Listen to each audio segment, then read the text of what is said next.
Hello and welcome. I am in a heck of a predicament for this week's Reads of the Weeks. I'm absolutely in one heck of a predicament. You know what that predicament is? Hold on, let me unplug my headset so I have more freedom of motion here. There we go, get rid of this thing. You know what that predicament is? I didn't read anything I didn't like. Yeah, I'm serious. I have nothing that was below the threshold of okay. I mean, kind of starting that off, I guess, is this. Like, I'm looking at all the books I've read this week, and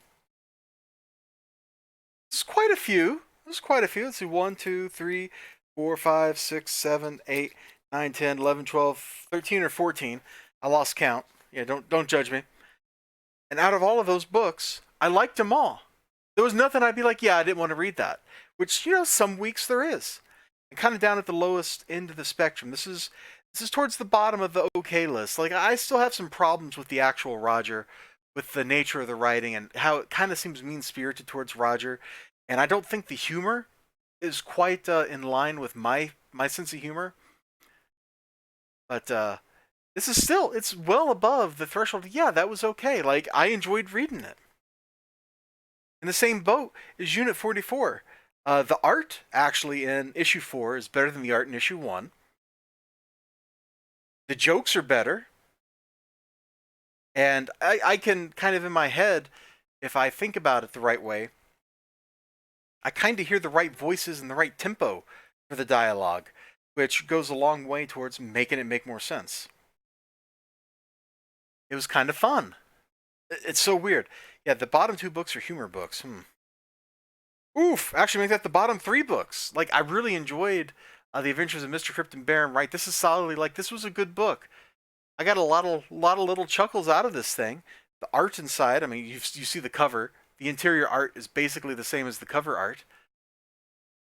And there's just lots of chuckles.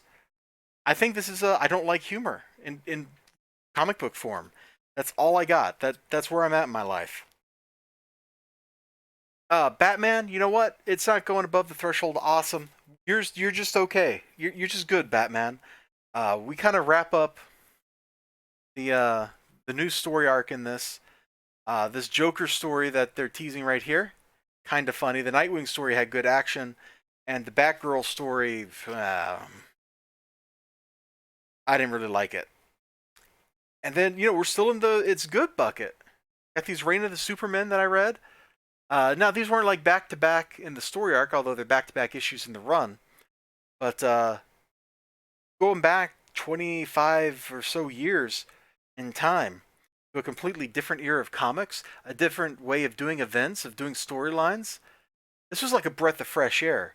I liked everything about these. I just don't think they were because I'm missing the pieces around it. I don't think they quite rose above threshold of yeah, that's good to like being totally awesome, even though there's some really awesome stuff in them.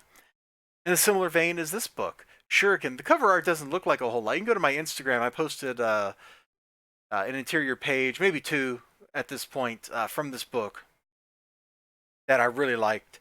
But it's a fun, very manga-styled martial arts story, and I really dug it. But I don't think I had the right context. This is issue 7 to give the story the emotional weight it needed. And boom, that's it. We're done with the okay. That was most of the books this week. That was, gosh, what is that? 10? 1, 2, 3, 4, 5, 6, 7. Okay, so that's 7 books. That's like half of the books I had because I got over here 1, 2, 3, 4, 5, 6 books. So at the bottom, like just over the threshold of awesome, is actually this issue of Titans. I didn't like the Beast Boy actual Teen Titan issue that was going on in this. But the Super Sun story with the Titans of Tomorrow, that story arc rescued itself. This was a great issue. Sideways wrap up, that was a great storyline. It's a shame that that run is over. It's a shame that that story is over because it ended on such a cliffhanger that I kept wanting to go. And the new material in this, that new story was just fantastic action. This was definitely good stuff. In a similar vein, I really liked this Superman issue, except for the Green Lantern story. That kind of brought it down, but everything else was A plus. The new story, they introduced like a literal Who character. I don't care. But you got Supergirl in Gotham. That was a great story. The see, hold on. The new story, yeah, it did that. Oh, the Terrific story is the fourth one. That's the best issue of the Terrifics I've ever read. It's so good, it makes me want to go reread all the other ones.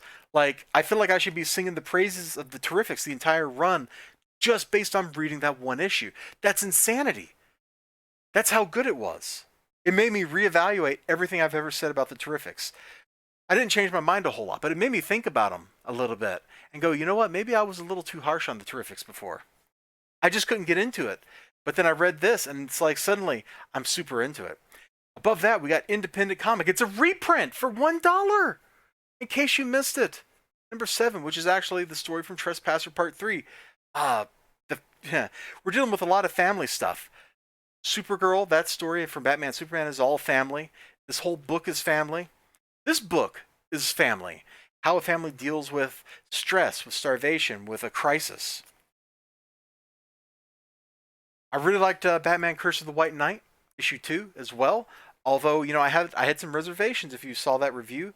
The art's great, the writing's great, but I'm kind of worried that we're going to start hitting the same story beats that the original Curse of the White Knight series, or not Curse of the White Knight, that the original Batman White Knight series hit. Justice League 14, off the chain setup. Like, I felt like maybe I'm not being completely fair rating this book so high because this issue was mostly set up. But I think the payoff in the next arc is going to be worth it. So this is like I'm preemptively putting this book way up here, even though maybe I should have put it kind of down or maybe on the top of this stack or down at the bottom of this stack. Here's good, here's great. Maybe I should have put this at the bottom of great or the top of good, as opposed to near the top. Because this is like number 2. This is number 2 book of the week up here. But I have high hopes. I have high expectations. That's making me put Justice League Dark 14 all the way up here. King of the week. The only thing I didn't like about this book was the fact that it ended. I love the writing. I love Venom making a dumb mistake and realizing how dumb his mistake was immediately. I love the art. I love how crazy Carnage is. This book is just full of good stuff. Go read my review or watch my review of it if you want to see all my deep thoughts. That's what I got. There was not anything bad. Now, I kind of ran out of time here before I recorded this video because there's a lot of other stuff I wanted to read this week that I wasn't necessarily going to do reviews on. So I don't know where these indie books that I got are going to fit into all this. She vs. Cyblade, She Zero, Black and White number 1, Art T. Bear. Like, I don't know where this stuff is going to fit in. But you'll probably hear about that next week after I actually have had a chance to read them. Wasn't planning on doing reviews of that. And you know what? I almost did a review of this here, but the way the videos worked out, I didn't get a chance. So you'll hear more about Asgard later this week. And we're starting to get low on my backlog of books, which is a good thing. Like for Alterna, I've still got this Wicked Righteous Exodus, which means I got to reread the whole original run because I want to do a review of that. I got this Wonder Woman Giant right here. I still got to do a review of, and then I'm out of 100-page Giants. I got a couple indie books sitting over here that I really want to get to, but I haven't had a chance to yet. Crossers Gate and Wild Frontier. So I'm hoping in this coming week I'm going to be able to knock some of those out of the way. Maybe get to Black and Blue. Maybe get to Plus Ultra, which has like 8 issues. But we'll see. We'll see. I don't even have my list of stuff I'm going to buy this Wednesday put together as of the time I'm recording this video.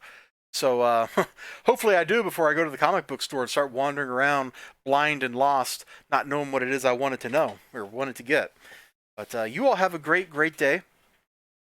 Have a great new comic book day if you're, going to go buy comics. May you get the books that you desire. And I'll see you next time. If you bought something new and crazy that you think I might want to read, let me know about it down below. Like, I'm absolutely on board with trying to check out new books. I love hearing about new stuff. Even if it's not my jam entirely, I still like hearing about it, Take care of yourselves, and I hope to see you next time. Bye bye.